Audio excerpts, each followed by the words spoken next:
Perkenalkan, nama saya Afrida Sihotang dengan NIM 20059001. Baiklah, di sini saya akan menjelaskan tentang terkait dengan 4 keterampilan komunikasi: membaca, menulis, berbicara, dan mendengarkan.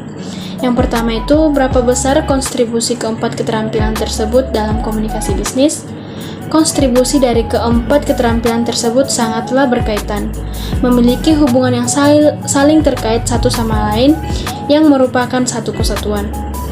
Dan menurut para ahli, kegiatan komunikasi manusia itu 45% adalah mendengarkan pesan yang disampaikan orang lain, membaca 16%, sedangkan berbicara yang kita lakukan 30% dari kegiatan komunikasi kita, dan menulis 9%. Yang kedua, bahaslah keterampilan komunikasi berbicara dan mendengarkan. Berbicara merupakan salah satu alat komunikasi yang efektif yang menimbulkan bahasa sebagai alat komunikasi dengan lingkungan dan sebagai alat untuk menyatakan perasaan dari suatu pikiran yang diungkapkan kepada orang lain, dan juga dapat menata pesan, gagasan, dan ide secara logis dan sistematis. Dan keterampilan mendengarkan harus mengiringi keterampilan bertanya dalam komunikasi yang efektif.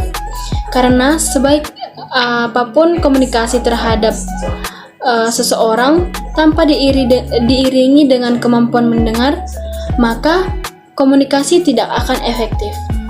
Kemampuan mendengar secara efektif diartikan sebagai proses pemahaman secara aktif untuk mendapatkan informasi dan sikap dari pembicara yang ditujukannya untuk memahami pembicara tersebut secara objektif. Yang ketiga itu, apa perbedaan mendengar dan mendengarkan? Mendengarkan itu adalah menangkap suatu bunyi, baik itu bahasa maupun non-bahasa, dilakukan secara tidak langsung. Sedangkan mendengarkan yaitu kegiatan mendengarkan bunyi dengan cara bersungguh-sungguh atau dilakukan secara sengaja. Dan yang keempat itu, temukan tips keterampilan dalam berkomunikasi, membaca, menulis, berbicara, mendengarkan yang efektif.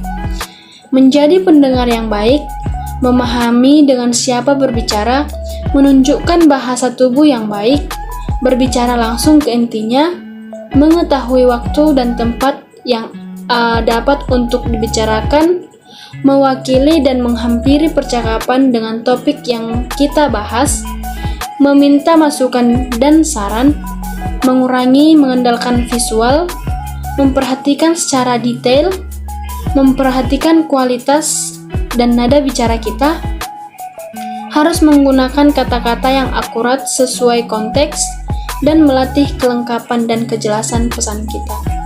Dan yang kelima, jelaskan apa fungsi PowerPoint dalam menyiapkan dan menggunakannya dalam mencapai efektivitas komunikasi.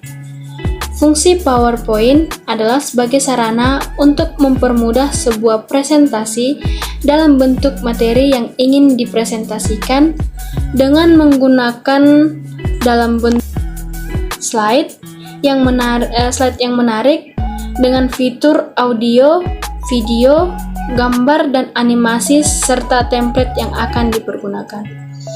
Sekian materi yang saya sampaikan. Terima kasih.